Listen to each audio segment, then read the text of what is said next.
Palipo na jema hapakosi baya. Leo nitakuundia kesho, na leo imeundwa na jana. Kwa hivyo usitegemee jema. Duniani vitu ni viwili. Utafaidika au upate hasara. Utacheka au utanuna. Utakondeana au utanenepa. Kama sio hivyo, basi haupo kwenye ulimwengu wetu. Ulimwengu wa sasa, ulimwengu wa teknolojia.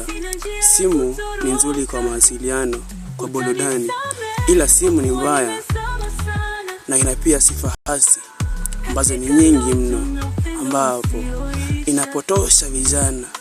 Mitandao za kijamii zina hatari mbaya kwa vijana na pia zina hatari chanya kwa vijana.